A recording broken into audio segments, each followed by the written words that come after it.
Hello, Collective. Wendy Joy, Love and Light. I wanted to talk about cause and effect. You can think of cause and effect as you do something and something else happens because of it, right? And there's prime examples of that everywhere you go. And I know that they're not always so cut and dry.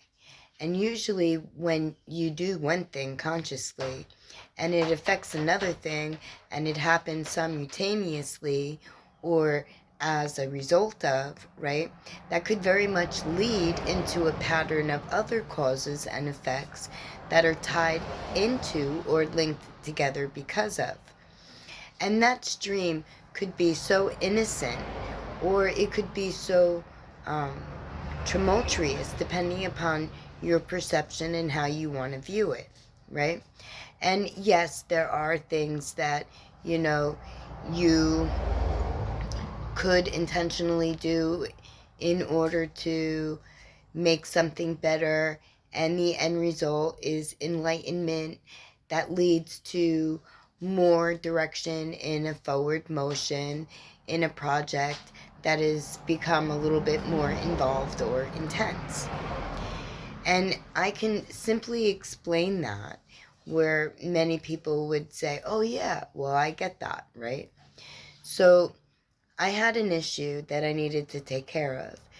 I don't know how, I don't know why, I don't even know when, but at some point, a hole managed to migrate its way.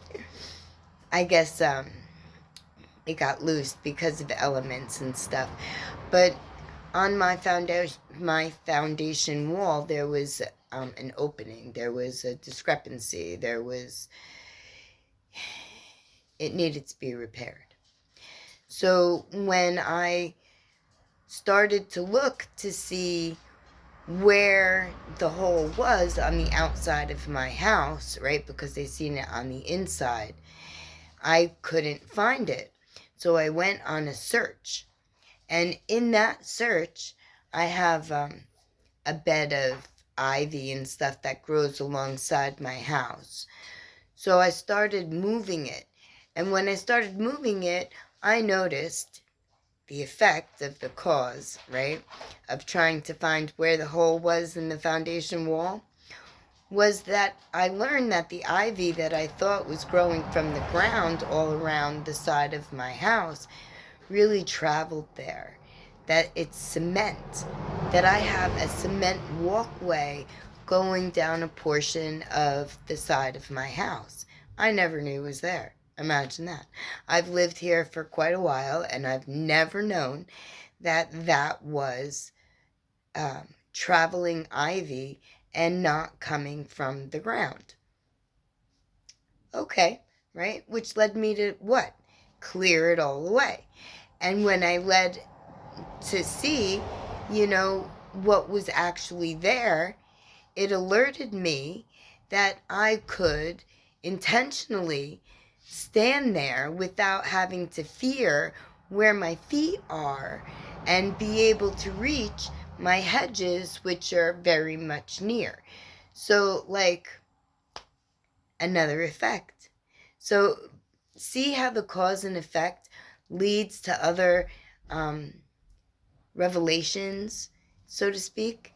And that's like a not so innocent, but kind of innocent type of way to explain a trail of events that started from one conscious thing. So by me consciously causing, right, um, the adventure, if you will, of looking and seeking where the discrepancy was on the outside of my house, because the whole thing that put me to the outside was that where the hole is a little bit difficult for me to reach. So I have a pony wall in my basement, and a pony wall, if you don't know, it's like a half a wall, except it's deep. So I have a half a wall that's deep before the other wall, the exterior. I don't know what you would like call that, a pony ledge. It's like, I don't know, a foot, 2 feet deep maybe. No, yeah, maybe even 3. Because I was able to easily lay under there when I put the insulation up, because I insulated the whole underneath of the house. So, like, yeah. So when you consciously do one thing, imagine where that effect may lead you to the realization of, or the linked interconnection of, the other aspects within scenarios maybe that you didn't even think were linked together, that are joined. Maybe that was confusing. I don't know. You'll have to let me know. Sometimes people tell me that I'm very clear to understand, and other people tell me that sometimes I jump around and put in too many similar situations where other people might have an ability to grasp where my thought pattern is. And I try to broaden my mannerism, my output, my speech, my words, right? So that they mean something to a multitude of people. I don't want to focus on one particular thing, because life is made of a variety, of multitude, a diversity, if you will, of situations, thoughts, people, perceptions, understandings. And even if it all comes from one concept, right, an initial concept, we all have free will to be able to understand and resonate with, or respond to, the information that is dancing or tingling or alerting us to, ooh, wait, maybe we should think about that again, or we should listen again, or what was that? Because that sounded sort of, similar. Maybe even a little familiar. I don't know. But I do try to see things in a multitude of ways, so that I can grasp a larger, wider, higher perspective, to be able to see how, or be able to respond with, all the changes that are occurring within me, around me, because of me, or that I'm led to change. And, another thread of that whole scenario of me looking for the hole in the outside wall was that I really do need to maintain my land. And it is coming to the end of the summer season, where maintaining and getting ahead of the, I don't want to say overgrowth, but, it does grow. Everything does grow. And if you don't maintain and keep your area, your environment, in a energetically balanced state, then you could have, you might see that when the seasons unfold and the spring comes along the following cycle, that it struggles to gain growth because of everything that you left behind that should have been trimmed or maintained or tightened up, if you will. Because when you leave things to just sit, then what happens is that you get a bigger sitting mess when you look at it again.